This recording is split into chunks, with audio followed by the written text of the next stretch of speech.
사람들에게 현재 기준으로는 상상도 할 수 없는 것을 집집마다 지으라고 강조합니다. 바로 이 건물입니다. 가묘, 집 가자의 사당묘, 집안에 두는 사당을 말합니다. 자, 그러니까 가묘는요, 조상의 위패를 모셔놓고 제사를 지내는 공간입니다. 이제 부모님 돌아가시면 부모님의 위패를 모시고. 그렇죠. 그러다 보니까 조선 초부터 조정에선 집에 가면을 마땅히 지어야 합니다. 안 지으면 벌을 줘야 한다고까지 했습니다. 그렇다면 조정은 왜 가묘를 지으라고 강조했을까요? 집집마다 사당을 지으라고 했던 이유, 바로 제사가 중요했기 때문이죠. 아, 효. 그렇죠. 이 가래의 그 제례편에서도요, 이 제사의 예법을 자세히 다루고 있고요. 사당을 필수 건물로 설명할 만큼 정말 제사는요, 유교에서 너무나도 중요한 의식으로 여깁니다. 그러다 보니 사대부의 집에서 이런 가묘를 볼 수 있었던 거죠. 교수님, 유교에서 이렇게까지 좀 제사를 강조한 이유는 뭐였을까요? 옛날 유교 지침서 중에 하나인 효경이라는 책을 보면요. 효를 뭐라고 얘기했냐면 효란 하늘의 불변한 기준이요. 땅의 떳떳함이다. 라고 하면서 효의 기본을 우주 원리로까지 승화시킬 정도였어요. 돌아가신 조상을 공경하는 형식이 바로 제사라고 하는 모습으로 나타난 것이죠. 그리고 또 하나가 있는데요. 당시 조선 사람들이 볼 때 세상의 중심이 어디였겠어요? 중국이죠. 중국 것을 따르는 게 곧 문명화의 길이라고 믿을 수밖에 없는 환경이었던 것이죠. 요즘 말로 바꿔 말하면 조선 버전의 국제화 정책이라고 할 수가 있어요. 그 과정에서. 그래서 나라에서는요, 사대부들이 사당을 짓고 제사를 지내는 등의 그 유교적 예법을 잘 지키고 나아가서 유교사의 모범이 되길 바란 겁니다. 자, 그런데요, 그 과정에서요, 예상치 못한 문제가 생겨요. 자, 대체 무슨 일일까요? 조선 초에 사대부들이 말을 잘 안 들어. 왜요? 처음에 사당 짓는 속도도 더디고 제사 지내는 것도 잘 안 따른 거예요. 왜였을까요? 해본 적 있어요. 어색하니까 본인들도. 그렇죠. 그러니까 살던 풍습을 바꾸는 이게 쉬운 일이 아니에요, 이게. 그렇죠. 그럼요. 아니, 아침 늦게 일어나신 조난한테 새벽 4-5시 일어나가지고 아버지한테 저기 물 따라 드리고 문안 인사 올려 하실 수 있습니까? 아이 저는 이거는 평생 하기가 힘들 수도 있어요. 그러니까. 네? 평생? 네, 왜냐면 그렇게 극단적으로- 왜냐면 그 새벽에 일어나는 게 정말 힘들어요. 깨워줘야 저는 일어나는 편이라서. 그러니까요. 아, 쉽지 근데 않죠. 쉽지 않았을 것 그렇죠. 같아요. 게다가 고려 시대까지만 해도 대부분은요, 절의 위패를 모셨고요, 제사는 집에서 안 지냈거든요. 그리고 현실적으로 갑자기 집안에 가면을 지으라면 이게 쉽겠습니까? 커요, 규모가. 그죠? 그래서 사당을 짓거나 기제사를 지내는 일은요, 200년 가까이 잘 정착이 안 됩니다. 오래 걸립니다. 그러자 일부 조정 신하들은 이 제사를 강제화하고 안 하면 처벌해야 된다, 이런 상소를 계속 올리는 거예요. 그러다가 17세기 즈음에 서서히 제사의 풍습이 드디어 자리 잡기 시작이 된 겁니다. 자, 그렇게 제사를 지내기 시작한 조선시대 사람들. 자, 그러면 과거엔 제사를 어떻게 지냈을까요? 과거에? 자, 제세된 기록이 있거든요. 예. 그 기록을 한번 보겠습니다. 네. 어머니의 기일이다. 제사는 누님댁 차례이다. 자, 요거는요, 조선 인종 때 승정원 동부승지를 지낸 이문건이란 인물이 쓴 일기입니다. 일기. 어머니 기일에 제사를 지내는 건 누구 차례다? 이문건의 누님. 네, 누나였습니다. 여자 형제도 제사를 지냈다는 건가요? 여자를 중심으로 제사를 차리게 되는 거잖아요. 이 말은. 그렇죠. 그러니까 제사가 유입된 고려 말부터 제사가 장려된 조선 초중기만 해도 제사는요 아들 장남만의 의무가 아니었던 거예요. 딸과 아들이 이렇게 돌아가면서 친부모의 제사를 지내거나 혹은 외손자가 외가 조상들의 제사를 지내는 경우도 있었습니다. 자, 근데 잘 보세요. 현대 들어서 제사를 지낸다? 그럼 보통 장남 집에 가서 지내지 않습니까? 맞아요. 궁금한 거예요. 아니 왜 큰 집에서 제사를 지내겠을까? 언제부터 이렇게? 그냥 당연히 그렇게 해야 되는 것처럼. 그러니까 제사를 맏아들이 지내게 된 이유, 이제 이 키워드하고 관계가 있습니다. 네. 어떤 키우세요?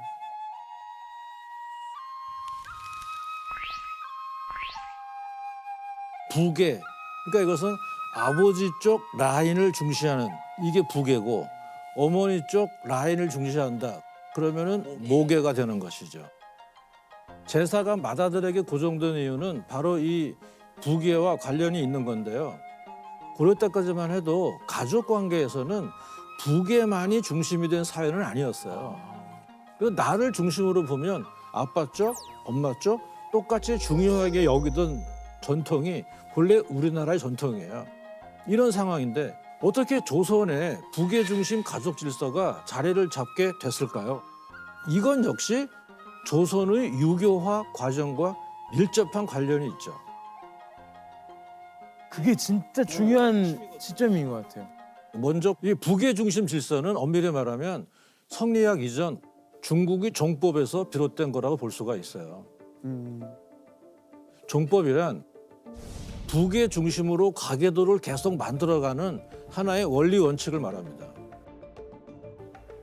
우리가 지금도 익숙한 족보가 바로 이 종법의 원리에 따라서 작성한 가계 기록이에요. 한번 그림을 보면서 보면 굉장히 쉽게 이해할 수가 있어요. 나단 조교님, 네, 준비돼 있습니다. 뭐 준비된 거 있죠? 어허. 이게 이제 소종에 포함되는 구성원들을 그린 그림이에요. 여기 보면은 내가 있습니다. 네. 나를 중심으로 볼 때 아버지는 1대조 선조가 되는 거죠. 할아버지는 2대조, 또 3대조, 4대조. 와. 즉 객관적으로 보면 나까지 포함하면 5개의 학렬 세대가 소종을 구성하는 거죠. 결국 어디까지 직접 제사를 지내야 하냐? 주자가 제시한 가이드라인이 바로 이 가계도에 나와 있는 거예요. 4대까지인가요? 그렇죠.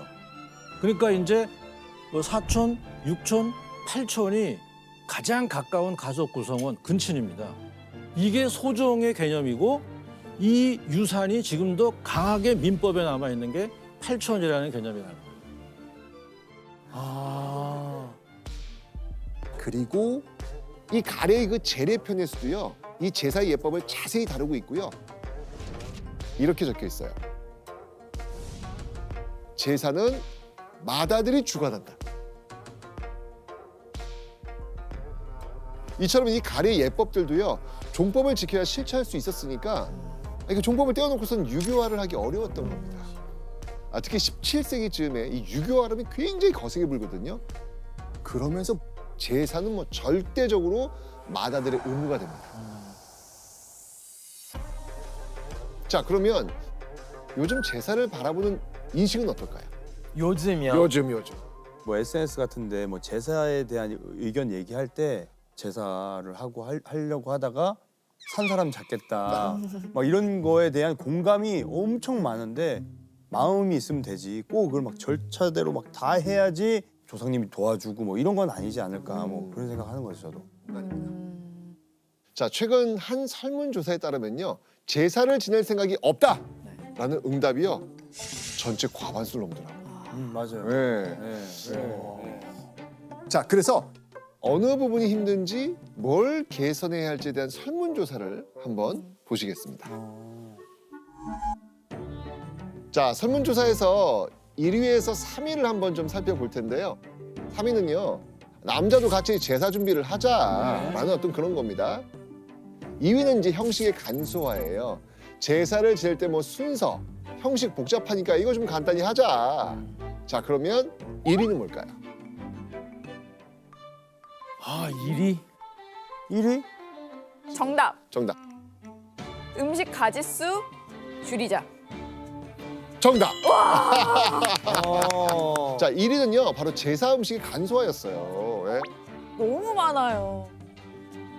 그 저희도 아직 제사를 지내는데 그 제사 음식을 준비하면서 아무래도 엄마나 이제 할머니가 너무 힘드시니까 다 같이 준비하는 문화가 되면 좀 좋지만 인식이 아직은 부족한 것 같아서 좀 힘든 부분이 있지 않나라는 생각을 합니다. 옛날에 저희 집 같은 경우에도 제사를 지낼 때 여성분들이 음식 다 만드시잖아요. 근데 여성분들은 절을 못 해요. 네, 네, 제외입니다. 남자들만 절합니다. 맞아, 이런 그런 게 문화들도 있어. 있었어요. 근데 음식 다 같이 만들었는데 이제 저는 절은 따로 남자. 네, 일은 열심히 하고 참석은 못 하고. 네, 그런 문화들도 전 경험했어요. 교수님, 그러면 이런 규칙들이 다 가래에 나와 있는 거예요? 그렇죠. 주자의 가래에는 제사를 지내는 예법에 대해서 세세히 적어 놓았어요. 사당 앞에서는 어떤 순서로 도열을 해야 하고 음식을 어떻게 올려야 하고 이런 것들이 아주 세세하게 적혀 있어요. 한번 우리가 조금 더 디테일하게 들어가서 주자 가래에서는 음식을 어떻게 차리라고 했을까? 한번 확인해 보겠습니다. 자, 이게 지금 가래에 나와 있는 그 제사상 차림인데요. 거의 한 20개 정도가 되는 제사상 차림을 가이드라인으로 제시한 거예요. 와, 많다 많아. 아이고. 근데 사실은 이거는 주자가 살던 중국의 강남, 남송 때 그 지역 환경과 경제 상황 이거에 맞춰서 해놓은 것이기 때문에 이것은 강남의 기본 관습 풍토와 깊은 관련이 있어요. 근데 이런 외래 사조가 한반도에 그냥 들어올 때 이대로 하는 게 쉽지는 않죠. 네. 하물며 일반 백성들은 현실적으로 이 20가지를 다 차릴 수가 없는 것이죠. 이처럼 17세기 초까지만 해도 주자 가래의 이 제사상 상차림은 참고 정도이지 각자 문중에 따라서 형편에 맞춰서 제사를 지내곤 했죠. 고민하지 않죠. 그런데 시간이 지나면서 제사가 겉으로 드러난 거를 중요시 여기는 그런 식으로 변질되기 시작했죠. 사실 이것만 봐도 되게 빡빡하다는 생각이 드는데 왜 가면 갈수록 점점 더 형식에 좀 얽매이게 된 걸까요? 왜 그랬냐면 첫째, 사대부들이 이제 가래 규정을 점점 절대적인 것으로 받아들이기 시작했어요. 그러니까 조선 후기가 되면 가래를 어기면 큰일 날 것처럼 돼가지고 내가 좀 한 끼 굶더라도 제사상은 잘 차려야 한다. 이런 것이 새로운 전통으로 굳어지기 시작한 거죠. 그 굳어진 게 지금까지 이어지고 있는 거죠. 네. 아, 그래요? 그 여파가 지금도 남아있는 거고요. 네. 두 번째 이유도 있는데요. 이것은 뭐냐면 효의 본질에서 약간 벗어나서 그 조상을 빌미로 현재 나를 과시하기 위한 우리 집안을 드러내기 위한 그런 쪽의 기능도 상당히 강했어요. 어떻게 제사가 그렇게 변질됐을까요? 왜냐하면 조선시대 후기에 가면 양반이 아닌 사람은 양반 행세를 하고 싶은 욕망이 있잖아요. 그러다 보니까 양반들이 주로 하는 생활 관습을 내가 카피하는 거거든요. 네. 그거를 내가 드러내서 실천할 수 있는 제일 좋은 무대가 제사예요. 오늘날도 이런 사회 모방 심리가 있죠. 어떤 명품 자켓이 크게 유행한다 그러면 맞아요. 내 경제 형편에 맞지 않는다 해도 무리해서라도 그거를 내가 삼으로 해서 뭔가 좀 나도 좀 그 축에 낀 것 같은 맞아요. 이런 심리하고 똑같은 거죠. 아니, 제가 지금 사실 속으로 그 생각했어요. 지금은 이제 SNS나 이런 걸 통해서 다른 사람이 뭐 하는지 보지만 그 옛날에는 그런 게 없으니까 제사 때 온 가족 안 보던 사람까지 모이니까 주변 사람 눈을 의식하면서 그렇죠. 점점 과해진 것 같아요. 오늘 저쪽은 이 음식이 나왔어. 우리도 무조건 저거 구해야 돼. 이렇게. 네. 그러니까 뭐 그 당시 샤인머스켓 없었겠지만 여기 제사집에 샤인머스켓 올린 순간 동네방네 우와 여기 효 최고다.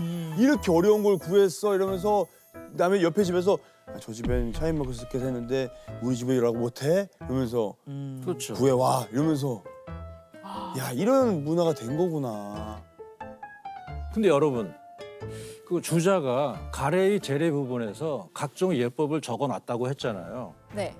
그런데 주자가 예법과 함께 꼭 알아두라고 적어놓은 정말 중요한 말이 있어요. 그게 뭘까요,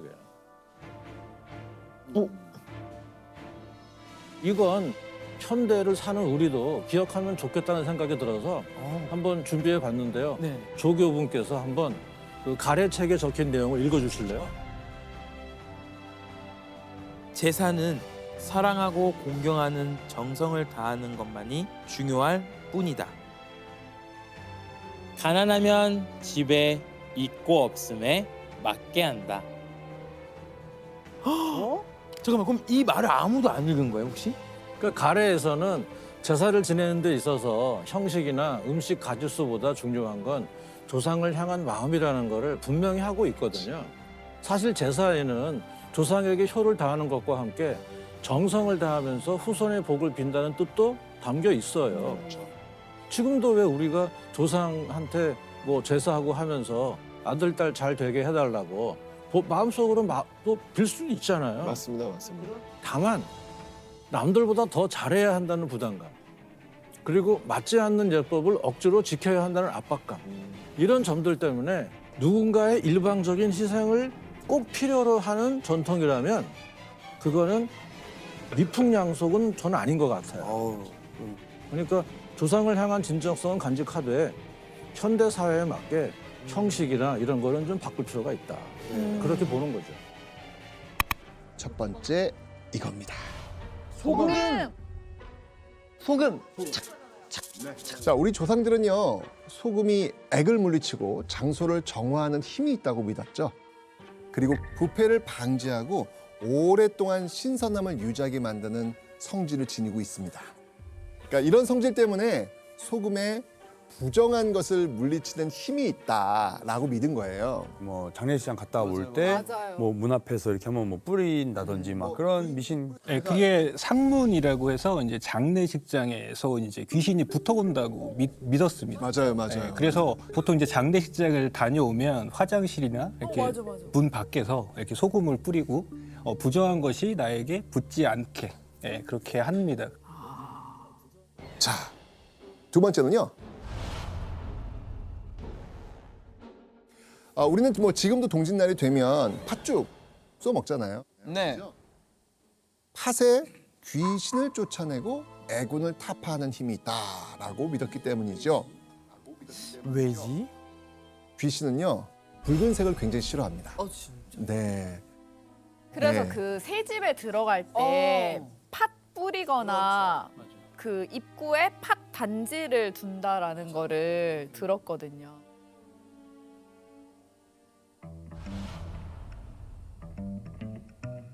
어머요. 아 맞아. 복숭아. 복숭아 맞아. 복숭아. 복숭아를 제일 싫어하죠. 왜지? 이 복숭아 나무는요, 이 양기가 아주 가득 찬 나무이기 때문에 귀신처럼 음기가 강한 것들을 쫓아내는 힘이 있다고 믿었던 거예요. 네. 그래서 조선시대는요, 병든 환자가 있을 때 그 복숭아 나무까지 있잖아요. 네. 이 나무까지로 환자의 등을 때리기도 했어요. 아이고. 복숭아 나무까지로 귀신을 쫓아내면 환자가 완쾌된다고 믿었기 때문입니다. 이렇게 다양한 귀신 퇴치법을 통해서 우리 조상들이 얼마나 귀신을 두려워했는지, 또 그 두려움을 극복하기 위해 얼마나 많은 노력을 해왔는지 알 수 있겠습니다. 조선시대 이게 정말 뭔가 귀신이 더 많았던 것 같은 느낌? 예, 많이 무서워했던 것 같아요. 그래요? 예. 아니 동윤 씨인데 이번 얘기 들을 때는 이러지 않으셨는데? 저는 어. 엑 하는 게 무서워서라기보다 몸의 반응 때문에 저도 모르게 하는 거예요. 아니 이게 소리나 몸에 뭐가 반응이 나오면 있잖아요. 예, 반응이 이거 와요. 드시면서. 무섭다기보다 몸이 자동으로 반응을 해요. 예. 그래서 쫄보도 이런 쫄보가 아니 쫄보가 없어요. 아니고선 같은 얘기 같은데. 운동 이게 반사신경이 좀 발달했어. 자, 세 번째 귀신에 대한 이야기는요. 아마도 여러분의 기억 한 편에 저장되어 있는 기억 한 편에 있는 네. 되게 유명한 네. 한 번쯤은 들어보셨을 그런 이야기일 겁니다. 이럴 수가. 산이구려. 전년 먹은 동자산이었구려.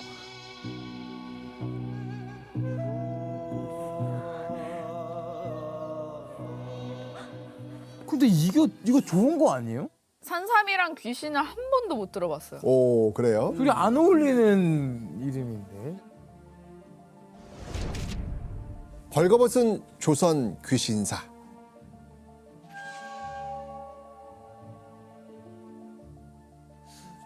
오래전 충청도 한 마을에 금술 좋은 부부가 살고 있었습니다.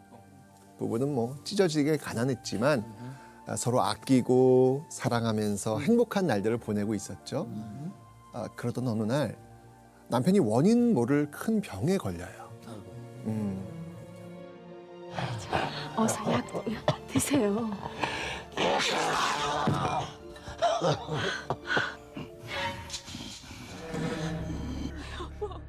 하지만 남편을 어떻게든 낫게 해주고 싶은 이 아내의 애타는 마음이 하늘에 전해진 걸까요? 아내는요, 한 스님으로부터 남편의 병을 고칠 수 있는 방법을 듣게 됩니다. 이 약을 먹으면 병세가 나아질 겁니다. 스님이 말한 그 약의 정체. 약의 정체는 바로 시체의 다리 한쪽이었습니다. 그걸 먹는다고요? 아이고. 이게 무슨 잠깐만, 그러니까 어떻게 구하라는 거예요? 그건 스님은 오늘 밤 덕대골에 시체가 새로 들어오니 그때를 놓치지 마시오. 라고 이야기를 해줬습니다. 덕대골? 덕대골? 그 무덤. 아니면 공동묘지? 맞습니다. 무연고자 또 전염병에 걸린 시체처럼 제대로 된 장사를 치를 수 없는 경우에 그 시체를 가마니에 싸서 나무 위에 메어 올려두는 풍습이 있었습니다. 이때 가마니에 싼 그 시체를 덕대라고 불렀어요.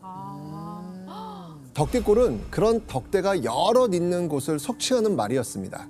그러니까 사실은 이 공동묘지보다 몇 배는 더 으스스한 공간이라고 볼 수 그러니까 있죠. 왜냐면 공동묘지는 다들 이렇게 안에 이게 있는데 이거 이렇게 서서 이렇게 있는 거 아니에요? 진짜? 매달려 있는 거잖아요. 매달려 있는 이런 건데 게.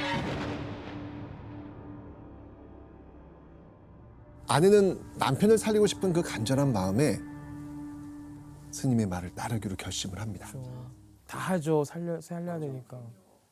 그런데 스님이 큰 결심을 한 아내에게 한 가지 당부를 덧붙이고 사라집니다. 돌아오는 길에 절대 뒤를 돌아봐서는 안 됩니다.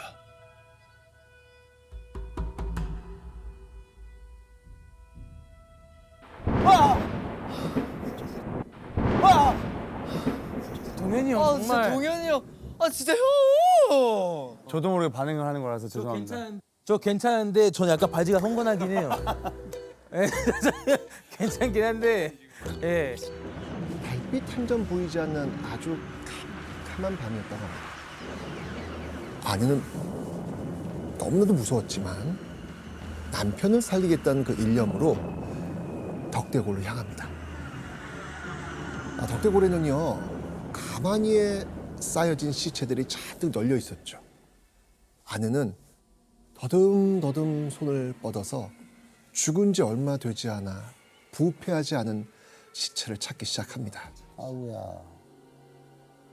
그리고 드디어 이 스님이 말한 죽은 지 얼마 되지 않은 시체를 발견해요.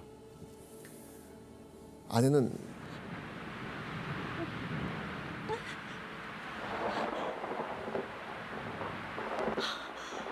그 서슬프런 이 낫을 들고요. 시체의 다리를 베어냅니다. 가지고 이제 뭐 가져왔을 거 아니에요, 가방 같은 거. 거기다 넣어서 얼른 도망가야죠. 뒤를 쳐다보지 말고. 아내는요, 다리 한쪽을 소중히 품에 안은 뒤에 뒤도 돌아보지 않고 집을 향해 걷기 시작합니다. 그런데 이상한 점이 있었어요.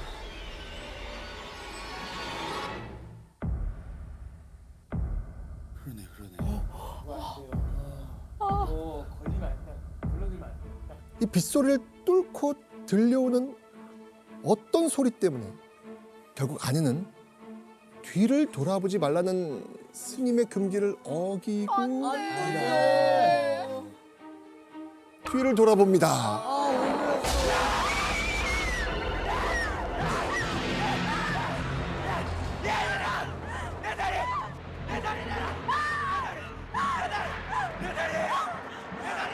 시체는 다리를 내놓으라고 외치면서 외다리로 아내의 뒤를 쫓아오기 시작한 거예요. 너무 무섭겠다.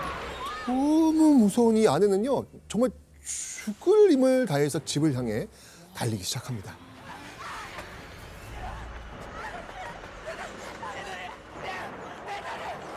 근데 아내는 벌벌 떨리는 손으로 곧장 가마솥에 물을 붓고요. 그 안에 힘들게 가져온 그 시체의 다리를 넣습니다. 자, 주방문을 부술 듯 들려오던 이 소리가 거짓말같이 사라져요. 남편한테 그게 간 거 더 아니야? 무서울 것 같아. 남편한테 간 거 아니야? 그냥 가신 것 같아. 간 거예요? 이미 늦었으니까. 늦었으니까. 아내는 남편에게 삶은 다리를 먹였고요. 다음 날 아침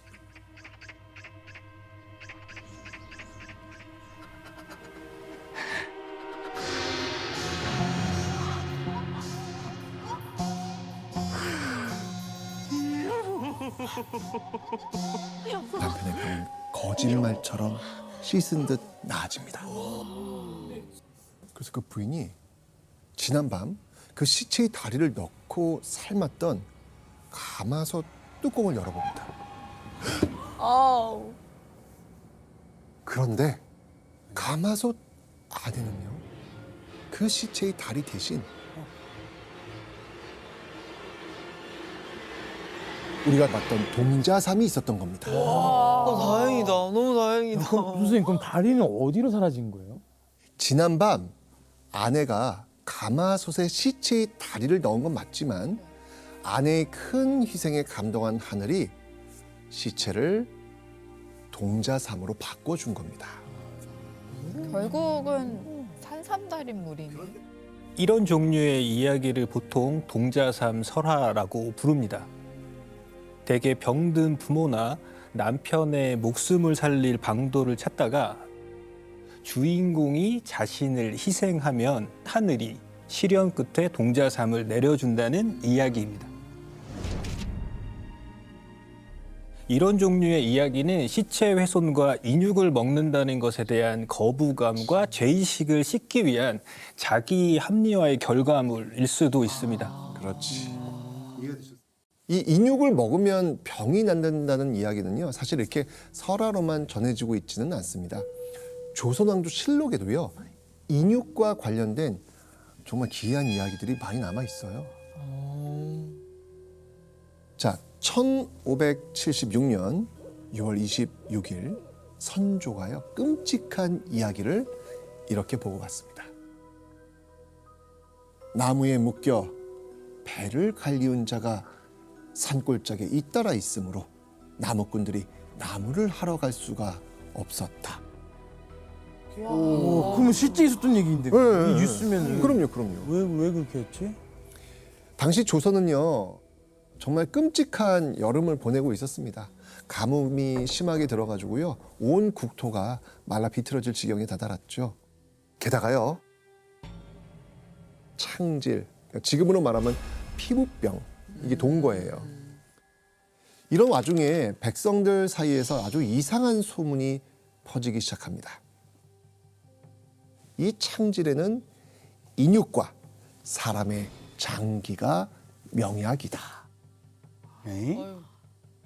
그러니까 즉 피부병을 낫게 해주는데 인육과 사람의 장기가 도움이 된다는 소문이 돈 거예요. 그러자 일부 흉악한 사람들이 사람들을 유괴해서 살인을 저지르고 그 장기만 빼내가지고 비싼 값에 팔아 넘긴 겁니다. 그러니까 누군가 그 피부병 나으려고 그 사람을 매달고 그냥 그 장기를 먹은 거예요. 그 당시에 너무 이런 게 뭐 증명도 안 되고 약도 없다 보니까 그럼 막 인육 먹고 이런 게 좀 당연시 됐나 봐요. 그런데 이 사건 외에도 아이를 유기해서 손가락을 잘라 팔거나 불법 장기 매매와 관련된 사건은요, 사실 조선시대 내내 일어났습니다. 인육이 병을 낫게 해준다는 인간의 잘못된 믿음으로 생겨난 정말 끔찍한 사건들이죠. 그 어쩌면 귀신보다 더 무서운 건 뭐다? 사람. 그러니까요. 너무 무서워요. 여기서 또 인생을 배우네요.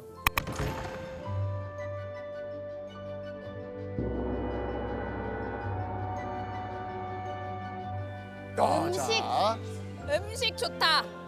첫 번째 부분은요, 바로 식.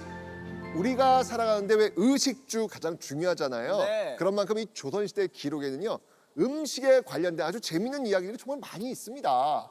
먼저 조선 제9대 왕 성종 때로 한번 가보겠습니다. 성종. 실록에 보면요, 성종이 정말 간절하게 원했던 음식이 하나 있습니다. 조선왕조실록에 이 음식을 검색하면 무려 이 단어가 375회나 나옵니다. 375회?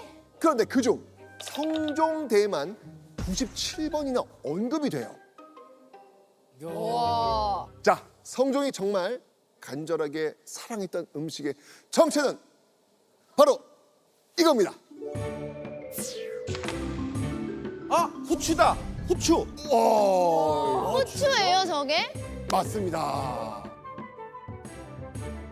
성종은 왜 이토록 간절히 후추를 구하려고 했을까요? 맛있어서. 마음에 안 든 사람 눈에 팍 뿌리려고. 어이구야. 여기 세네. 자, 엄밀히 말하면 성종이 간절하게 바란 건 이 후추를 얻을 수 있는 후추 씨였어요, 씨. 후추 씨. 문익점의 목화 씨처럼 그 씨를 원했군요. 그렇죠. 예. 성종은요, 후추가 서질에 효험이 있다고 해서 씨를 구하려 했다고 합니다. 그러니까 후추를 잘 키워가지고 백성을 좀 살리는 약으로도 좀 쓰려고 했던 것 같습니다. 그런데 당시 후추는 100% 수입품이었기 때문에 조선에서는 구할 방도가 없었죠. 성종은 재위 중 몇 년에 걸쳐서 이 주변국인 이 중국과 일본의 어떤 사신들, 또 대마도 영주와 대마도 상인들한테 제발 후추씨를 좀 구해오라 라고 아주 끈질기게 요청을 합니다.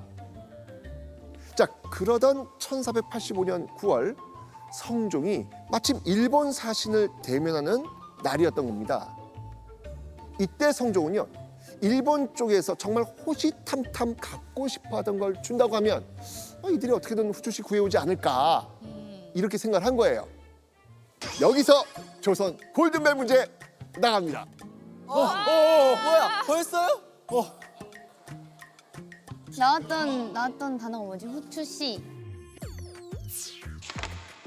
성종은 일본 사신에게 조선의 피읍 미음 디귿 지읒 기역을 줄 테니 후추씨를 구해달라. 여기서 피읍 미음 디귿 지읒 기역은 무엇인가요? 네? 저게 뭐야?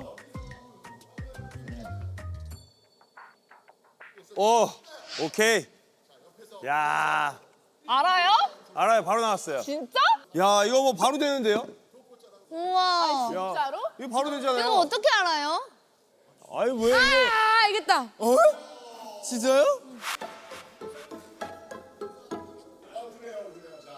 뭐지? 모르겠어. 전혀 모르겠어. 전혀 모르겠어. 제가 힌트를 드리자면, 아니 후추랑 이걸 바꾼다고? 그러니까요. 와.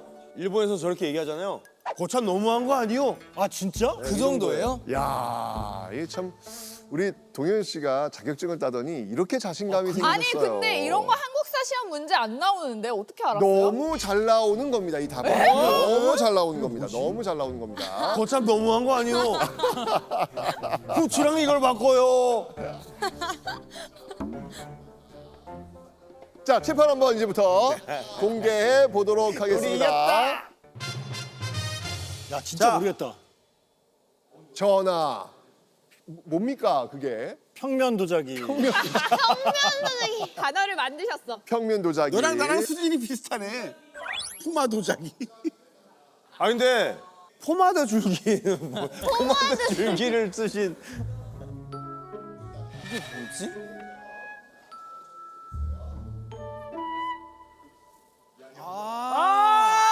와 쓰셨네. 맞네요. 아. 맞네. 뭐야 이렇게 쉬운 거였어요? 자, 정답을 제가 한번 공개해 보도록 하겠습니다. 정답은 바로 이겁니다. 8만 대정경. 야. 와. 저 맞췄어요. 자, 지금 청한 대장경은 여러 절에서 사사로이 간직하고 있는 것을 널리 수색하여 줄 것이니 너희 나라에서 생산되는 후추가 서질에 효험이 있다고 하므로 그 씨를 얻어서 심으려고 한다. 그 당시에는 불시잡변이었잖아요. 그래서 그냥 뭐 우리는 필요 없어. 우리는 뭐 유교니까 가져 이런 느낌.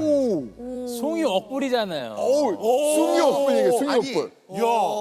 아 숭이옥불을 알 정도면 네. 대박인데? 아니, 아, 나도- 아니 형 살살해요. 송이 억불. 아이, 아니 그래서 동표 씨 숭이억불 뭐냐고요? 승유억불이요? 네. 오늘부터 배워가려고요. 자 우리 동백 씨 질문 저부터 통하고 물어보세요. 네. 제가 지켜주겠어요. 제가 지켜줘야 됩니다, 선생님. 네, 좋습니다. 그걸 통해서만 해요. 알겠습니다. 자, 당시 조선에서는요, 이 유학의 나라잖아요. 유학이 심화가 되면서 불교를 크게 배척을 하거든요. 맞아요. 반면 당시 일본에서는요, 이 불교가 크게 흥하면서 불교 경전이었던 이 대장경을 너무너무 간절히 원했던 거예요. 자, 그럼 이제 궁금합니다. 성종은 과연 후추씨를 구했을까? 2개월 뒤 드디어 일본 사신이 연락을 합니다. 오.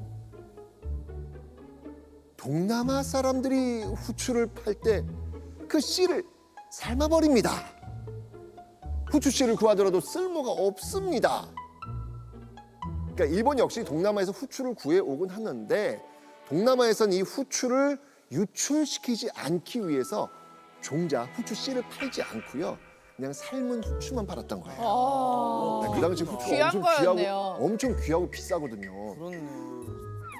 그래서 아쉽게도 성종은 후추 씨 구하기 프로젝트 실패.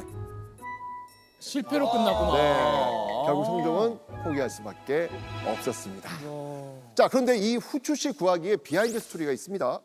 성종이 몇 년 동안 이 후추 씨를 구했잖아요. 네. 그 결과 예상하지 못한 일이 벌어집니다. 여기서 잠깐 두 번째 미니 스피드 퀴즈 한번 풀어보겠습니다. 오 마이 갓. 네, 준비됐죠? 네. 네. 자, 두 번째 문제 보시죠. 사신을 보낸 뒤 성종에게 생긴 이 황당한 일은 무엇이었을까? 이게 뭐지? 황당한 일? 황당한 일? 뭐가 황당하지? 아니 지금 간절히 얻기를 원했잖아요. 네. 근데 실패했어요. 그 다음에 어떤 일이 벌어졌을까? 김라인. 김라인 누군가 선물로 줬어요. 접근 좋아요. 접근 좋아요. 접근 좋아요. 그래서 조라인. 선물을 받고 성종은 눈물을 흘립니다. 오답. 장라인. 유세. 네네네네. 성종은 씨앗이 필요했는데 그냥 완성된 후추가 온 거야. 그래서 그게 남아 돌기 시작했어. 그래서 그게 자기는 너무 많으니까 필요가 없어진 거지. 정답. 우와 대박이다. 야. 와 대단하시네요. 진짜? 왠지 모르게 도둑 맞은 것 같아. 이게 동표가 아까 비슷하게 얘기했는데. 자, 제가 정확한 정답을 확인해 드릴게요. 네. 주변국에서 조선 왕실로 후추 선물이 마구 들어오는 거예요. 많이 들어온 거예요. 근데 일단 이렇게 받긴 했는데 그 사실 후추를 이렇게 다량으로 쓸 일은 또 거의 없잖아요. 그렇죠. 그래서 이게 성종이 예쁜 주머니에 담아가지고 신하들에게 선물도 하고 또 공을 세운 사람들에게 또 상으로 후추도 내리고 이러면서 인심을 베풀었다고 합니다. 좋네요. 좋은 일 하셨네. 관문 다음 퀴즈 한번 만나보겠습니다. 여러분 지금 입고 있는 옷이 어떤 옷인가요? 유생옷이요. 유생복이지 않습니까? 자, 이번엔요 조선시대 성균관으로 한번 가보겠습니다. 오케이, 성균관.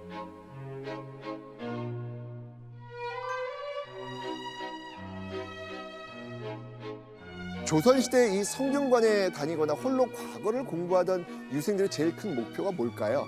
과거에 붙는 것. 아, 그렇죠. 과거 합격. 조선시대 과거에 급제하는 거는요 정말 낙타가 바늘 구멍 뚫는 것만큼 힘들다라고 했거든요. 정조 때 치러진 한 과거 시험에서는요 경쟁률이 5만 대 1. 5만 대 1. 5만 대 1? 5만 대 1까지 올라왔어요. 엄청나네. 5만 대 1. 일단 조선에 안 태어난 게 너무 감사한 일이라고 저는 생각을 하고 아 지금의 현생에 좀 충실하게 좀 더 살아야겠구나라는 생각을 했습니다. 왕 앞에서 시험 보는 거는 진짜 그러니까요. 못해요. 이런 극한의 경쟁률을 뚫어야 하는 만큼 시험을 앞두고 초조함과 예민함이 엄청나겠죠. 자, 그래서 과거를 준비하는 유생들은요 각종 징크스가 생기는가 하면 먹는 음식도 조심해서 가려 먹었다고 합니다. 약간 미역국 같은 거 피하지 않아요? 오, 맞아요, 맞아요. 미역국. 미역국을 피하는 이유는 미끌미끌해가지고 그렇죠, 맞습니다. 자, 그러면 요즘은 그런 거고 조선시대 수험생들은 어떤 음식을 제일 꺼렸을까? 과거를 볼 때 게를 먹지 않는다. 해자는 해자에 씌어졌으므로 그 해산이란 것을 꺼리기 때문이다. 지금 어떤 음식을 피한다 그랬죠? 게. 게.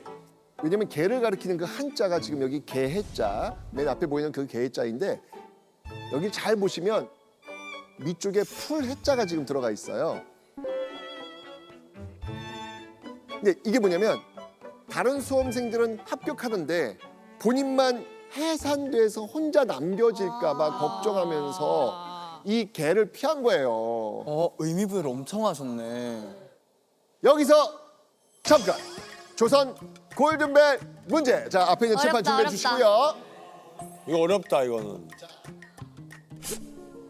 어렵다. 뒤에 보면 이것도 안 먹는다고 나와 있습니다. 자, 이 네모 칸에 들어갈 음식과 그 음식을 싫어한 이유를 적어 주십시오. 야 근데 이건 진짜 너무 어려워서. 너무 어려운데? 아니 음식이 너무 많은데 와. 아니 육해 공군 중에 하나 힌트를 줘요. 힌트 줘야 돼 이거. 좋습니다. 힌트 하나 드릴게요. 해. 해. 바다입니다. 끝났다. 바다? 아 바다라고? 맛있어요? 아유, 너무 좋아하세요? 맛있죠. 아유, 너무 맛있죠. 예. 너무 맛있어. 없어서 못 먹지 뭐 사실은. 없어서 못 먹는 음식이에요? 아 근데 조선시대에 먹을 게 없었는데 이렇게 가리는 게 많어. 먹을 게 부족했는데. 접신됐습니다. 느낌이 왔어요. 아니 동표는 사실 진짜 그냥 재밌게 놀다 갈 거예요. 아니 형 저를 왜 그렇게 견제하시는 거예요? 좋습니다. 자, 한번 다 적으신 것 같으니까요. 하나, 둘, 셋. 짜잔! 뭐야 너 뭐야? 낙지, 미꾸라지, 문어, 미꾸라지! 이유. 미꾸러지니까? 미끄러지니까. 아닌가요? 좋아요. 이 추자가 이게 떨어질 추자가 있거든. 그래서 추락, 이 가을 추자, 이 추. 그러게 약간 미꾸라지도 추, 뭐가 되게 미꾸라지 많다. 숫자거든, 이게. 추. 문어 뭐 당연한 거 아니겠습니까? 문어도 미끌미끌하고 뭔가 자꾸 빠져나가니까. 좋습니다. 저는 산낙지인데 그 산낙지 낙이 낙방하기 싫어서. 근데 낙지나 문어나 같은 다르죠? 하잖아요. 달라요. 이 중엔 정답과 완전히 다른 오답이 있습니다. 조나단이죠. 조나단이죠. 생선이다. 과거 시험 볼 때 유생들은요. 지금 드신 이 음식 중에서 이거를 너무너무 선호했어요. 바로 문어입니다. 문어? 난 떨어졌네. 왜냐면 이 문자가 그럴 문자잖아요. 그래서 이 문어는 오히려 급제하는 데 굉장히 도움이 된다고 생각을 했어요. 그래서 문어는 진짜 아닙니다. 낙지 아닌 네. 미꾸라지 같아요. 자, 정답을 한번 공개해 보도록. 자, 기대해 봅니다. 이 중에 과연 미꾸라지냐, 낙지냐? 아 미치겠네. 이게 뭐라고 나 이렇게 떨리냐? 생선이냐? 생선 진짜 미끄러. 정답을 공개하겠습니다. 그렇지! 그렇지!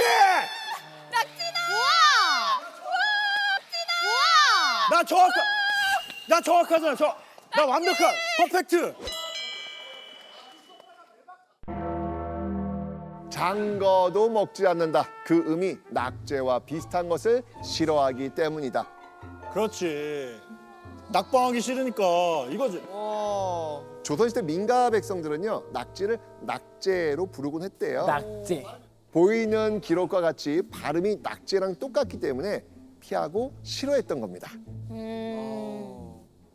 자, 그러면 이번에는요 조선 초기 조선 제 4대 왕 세종을 한번 만나러 가 보겠습니다. 아, 세종은 제가 전문이죠.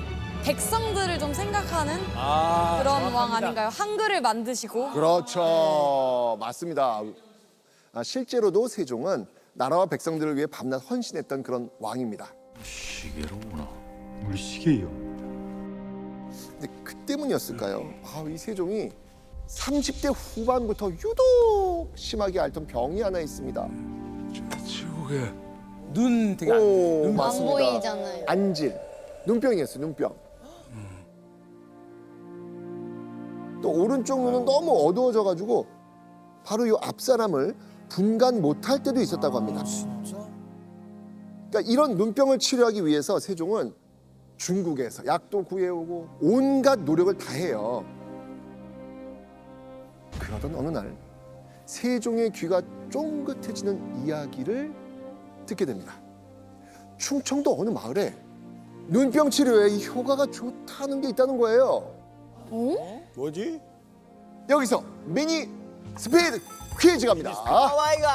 문제 나갑니다. 세종이 눈병에 맞힌 치료약은 무엇입니까? 마셨다고요? 마셨다고? 김라인! 김라인. 온천물. 온천물. 충청도 온천이 많아요. 맞아. 접근은 좋은데 오다. 장나인. 네, 장나인. 초정 탄산수. 예? 탄산수. 초정. 초정 탄산수? 그때도 탄산수가 있었어요? 그러니까요. 정답! 어떻게 하셨어요? 우와! 충북 청원군 초정의 탄산수가 좋거든요. 역시 격이 다르다. 역시 연륜이. 역시. 이거는 정답 확인 한 번 더 해야 될 것 같은데. 탄산수요? 자, 세종이 마신 거는요. 바로 초수라는 겁니다. 충청도 일부 지역에서 나던 신기한 맛의 물이었어요. 산초나무초 또는 후추나무초. 후추처럼 톡 쏘는 그 매운맛이 나는 물이다. 근데 그때부터 그럼 탄산수가 있었던 거예요? 그럼요. 전혀 몰랐어요. 대박이다. 세종은 충청도 청주의 이 초수리라는 마을로 직접 가서 치료를 했습니다. 이후 궁으로 돌아와서는요. 지금의 세종시인 전의연에서 나는 초수를 배달시켜서 드셨다고 그래요. 그것이 효험이 있었을까요? 1449년 12월 기록에 이렇게 나오네요. 세종이 이렇게 얘기합니다. 나의 관질은 이제 나았다. 진짜 나. 우와. 자, 이렇게 음식에 대한 조선의 별별 퀴즈를 풀어보셨는데 여기서 잠깐 조선 골든벨 중간 점검. 현재 1위는요 4점을 얻은 바로 장라인입니다. 와. 아니 근데 지금 김라인에서는 우리 주장 도현 씨만 지금 한 문제를 맞췄어요. 지금 팀원들한테 좀 한마디 말씀 좀 해주시죠. 저기 좀 모르면 옆에 것도 슬쩍슬쩍 하시고 좀 해주세요 좀. 예. 내가 나이가 먹고 아직 컨닝을 안 해봐갖고 아니 그러니까 좀 알면 저기 알면 좀 이렇게 슬쩍슬쩍 해봐. 그 슬쩍슬쩍 보라고. 알겠어요. 슬쩍슬쩍. 포마도 줄기 이런 게 뭡니까 지금? 예, 좀, 네, 이제부터 시작입니다. 자, 두 번째 관문 보시죠. 세조와 태종뿐 아니라 이 술로는 지지 않았던 조선의 왕이 또 있습니다. 자, 이 왕은요. 술자리에서 신하들과 허리춤을 껴안고 술을 마시기도 했답니다. 심지어 술에 취해서 왕을 껴안거나 허리에 매달리는 것도 웃으며 이해해줬다고 하네요. 여기서 잠깐 조선 골든벨 문제 또 나갑니다. 조선의 회시왕 3위는 누구일까요? 보니까 우리가 생각하는 답은 안 나와요. 항상 의외의 인물이 있어. 근데 연산군이 의외의 인물이에요? 근데 3위는 그래도 생각하는 사람 아닐까? 아 근데 이 보니까 오케이. 허허. 3위는 우리가 누구나 아는 연산군이다. 아니 조금 더 역사적으로 접근을 좀 해야 돼요. 왜냐면 네. 왜 회식이 필요했을까요? 1, 2위는 너무 타당하잖아요. 이때도 황국 때문에 정치가 너무 안 좋았어요. 와. 그러니까 탕평. 너는 이 애비가 조정의 화합을 위해 평생을 바쳐 이룬 탕평을 단 하루 만에 무너뜨린 것이야. 그것 때문에 많은 사람들이 그냥 야 왜 싸우고 그래? 다 같이 술 마시고 다 똑같이 해. 와, 저 답변 너무 좋다. 와, 말 너무 좋다. 와. 조나선 경고 아는 척 너무 많이 하고 어려운 말 쓰고 제가 지금 아는 척만 하지 말고 정답을 맞추셔야죠. 아, 네네네. 경고예요. 경고예요. 죄송합니다. 지금 너무 뜨끈뜨끈해가지고. 자, 과연 정답은 이분입니다. 아니 자꾸 왜 등장하시는 거예요? 지금 아니 잠깐만. 진짜 아니, 세종대왕 왜 이상한 거에서 자꾸 등장하시는 거예요? 진짜 별로인 것 같아요. 사냥왕 1위에 이어서 회시강 3위도 역시 세종이었습니다. 심지어 세종은요 술자리에서 아버지 태종과 함께 덩실덩실 춤을 추기도 했다고 하죠. 정말 이 목마리는 회식 마니아 부자가 아닐까라는 생각이 듭니다. 아니 근데 너무 웃긴 게 태종이 계속 약간 그 친구 따라 강남 가는 느낌으로 계속 세종을 야 사장 가자 사장 야야야 회식 술 마시러 가자 아 싫어 근데 대박이다. 아 이렇게 보니까 세종의 의외의 모습들이 너무 많은데요?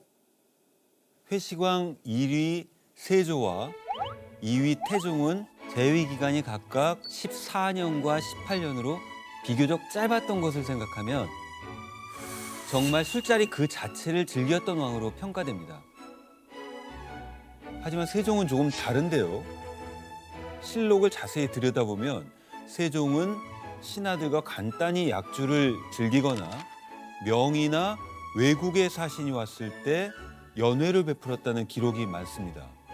그러니까 신하들은 물론 이웃나라와 우호적인 관계를 유지하기 위한 일로서의 술자리였던 겁니다.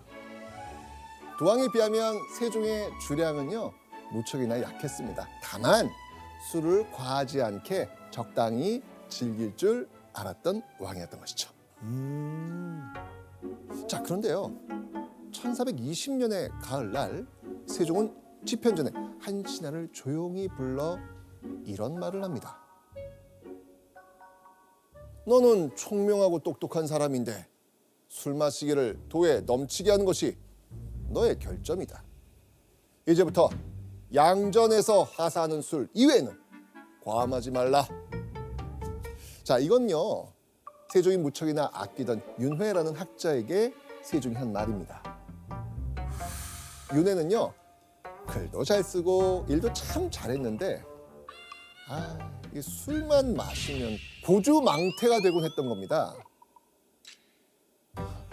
진짜. 그러니까 윗사람이 권하는 술 말고는 먹지 말라라고 한 겁니다. 하지만 세종의 따끔한 경고에도 신하 윤회의 술사랑은 멈출 줄 모르죠.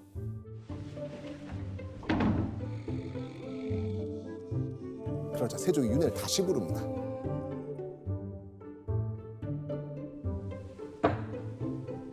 앞으론 술을 석 잔 이상 마시지 말라는 뜻입니다. 그런데 이후 이어진 윤회의 행동에 세종은 치솟는 분노를 꾹꾹 눌러 참아야 했습니다. 여기서 잠깐 조선 골든벨 보시죠. 세종의 뒷목을 잡게 만든 이 신하의 행동은 무엇이었을까요? 왕의 말은 거역하면 안 되는 거잖아요. 그렇죠. 술 먹지 말라고 했는데 하나, 둘, 셋, 들어주세요.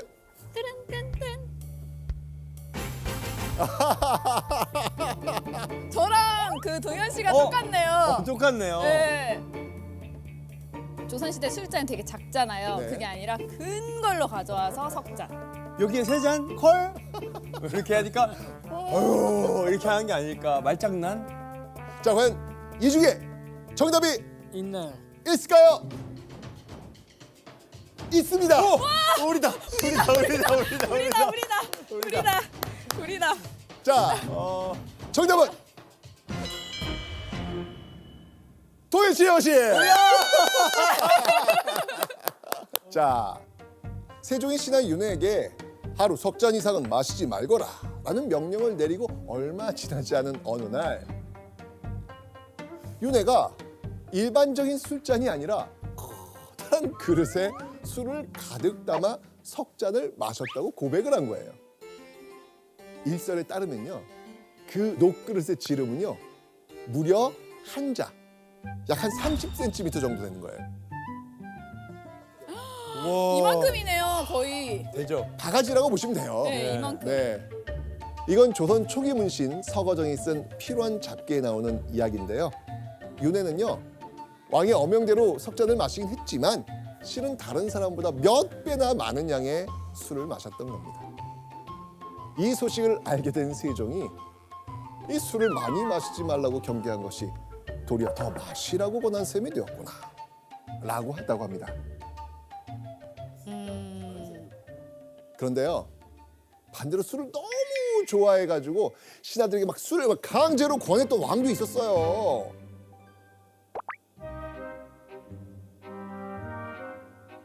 소주를 옥필통에 가득 따라서 하사하시기에 사양하지 못하고 다 마시면서 혼잣말로 나는 오늘 죽었구나 했다.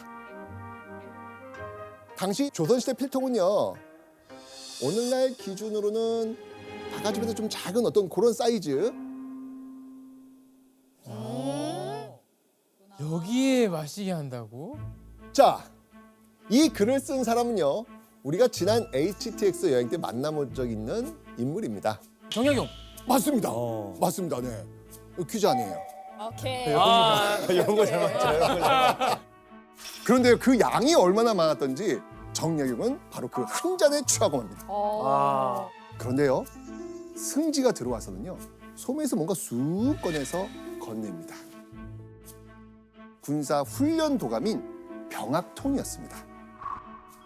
훗날 정약용을 단순한 책상머리 문신으로만 쓰는 것이 아니고요, 병과 방면으로 쓰겠다고 이렇게 넌지시 미리 뜻을 밝힌 거였습니다. 자, 그렇다면 정약용의 술을 가득 따라 권한 왕이 누구다? 정조. 그렇죠.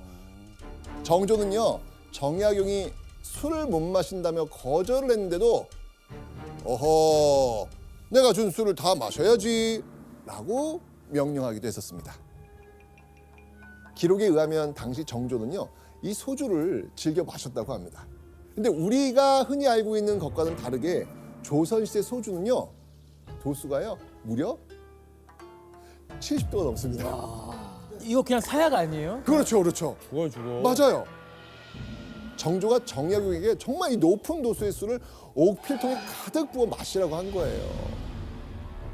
정조는요, 정약용뿐 아니고요, 많은 신하들에게도 술을 강요하는 버릇이 있었다고 하죠. 게다가요, 신하들을 벌벌 떨게 만드는 건배사까지 있었습니다.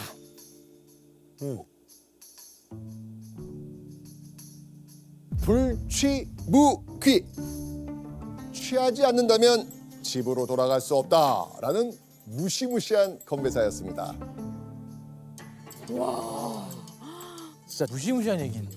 자, 그런데요, 사실 정조 건배사에는 숨은 뜻이 있어요. 듬뿍 내린 이슬방울, 햇빛 없이는 안 마르리. 즐거운 이 밤의 술자리, 취하지 않으면 보내지 않으리. 자신이 다스리는 백성들 모두가 풍요로운 삶을 살면서 술에 흠뻑 취할 수 있는 아름다운 세상을 만들어주겠다라는 뜻입니다. 와. 자, 조선 AI 센터에서 선정한 마지막 5번째 관문은 무엇일까요?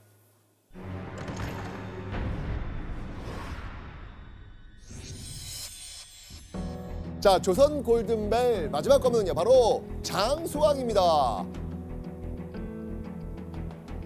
자, 조선의 왕들은요, 좋은 음식을 챙겨 먹는 건 물론이고요, 당대 최고 수준의 어이들이 왕의 건강을 아주 철저하게 관리했죠. 자, 그렇다면 조선 왕들의 평균 수명은 몇 살이었을까요? 당시 조선 왕의 평균 수명은요, 약 46세밖에 되지 않았습니다. 네, 역사상 수많은 왕들이 있었지만 장기 집권하는 것은 결코 쉬운 일이 아니었습니다. 즉위한 지 며칠 만에 비명 행사하는 경우도 많았고,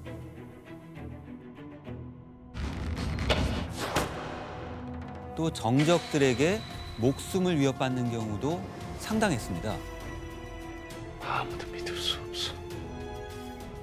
게다가 고된 업무와 스트레스, 그리고 잘못된 생활 습관으로 온갖 질병에 시달려 했죠.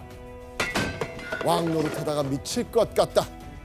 오장이 불에 타는 듯해 죽고 싶다.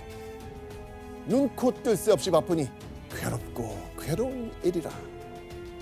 라고 하면서 괴로움을 호소하기도 했습니다. 자, 그런데 이런 여러 가지 악주권 속에서도요, 조선 왕들의 평균 수명인 46세를 2배 가까이 뛰어넘은 왕이 있었습니다. 네. 조선 왕 중 장수왕 1위 누구다? 영조. 네, 바로 이 사람입니다. 그 문제야 되는데. 우리가 아는 거는 문제로 안 나오더라고요. 그게 문제였어야 되는데. 여러분 다 알다시피 영조였습니다. 네. 영조는 무려 52년 동안 왕좌를 지키면서 83세까지 장수한 왕으로 아주 유명하죠. 맞아요. 영조는 보통 왕들이 하루 5번 올리던 수라를 3번으로 줄이면서 소식을 했습니다. 그리고 영조는요, 정해진 시간을 지나치는 법 없이 제때 식사를 챙겨 드셨다고 합니다. 신하들과 한창 논쟁을 하다가도 식사 때가 되었구나. 그러면 신하들을 냅두고 식사를 하러 가기도 했다고 하네요. 그런데 영관님, 영조는 사실 굉장한 스트레스를 받은 왕이었지 않습니까? 네, 영조는 어린 시절부터 왕위 계승을 놓고 이복형 경종과 목숨을 건 정치 투쟁을 벌여왔습니다. 경종의 갑작스런 죽음으로 왕이 되긴 했지만 재위 기간 내내 경종대왕을 독살한 당신이 어찌 왕이란 말이오? 아직도 독살 타령이냐? 이복형 경종을 계장과 감으로 독살했다는 의혹에 시달리기도 했습니다. 또 미천한 궁녀 출신 소생이라는 스트레스도 엄청났죠. 천해요. 그럼 천한 저를 임금으로 만든 분이 대비시니 이참에 제 임금 자리도 거두십시오. 그리고 어린 시절 무척 사랑했던 아들 사도세자도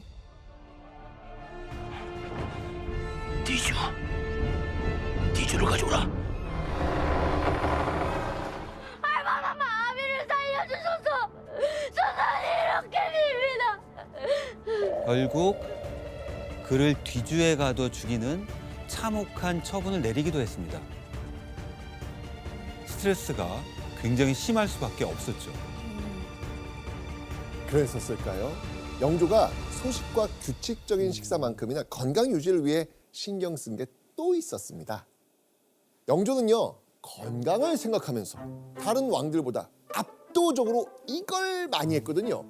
자, 여기서 잠깐 조선 골든벨 문제를 내겠습니다. 네. 보시죠. 영조가 건강을 생각하며 다른 왕보다 압도적으로 많이 한 일은 무엇일까요? 건강을 생각했다니까. 여러분들도 합니다. 네. 나 알 것 같아. 자, 알겠습니다. 이건 정답이에요. 무조건. 그래요? 자, 열어주세요.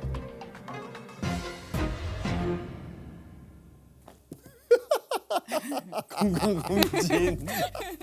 자, 이겁니다. 무조건. 내가 스트레스 풀어줄 동생이나 후배와 이 신하와 계속 스트레스 푸는 거죠. 얘기를 들어주는 거. 저는 실제로 주변에 건강검진 전도사거든요.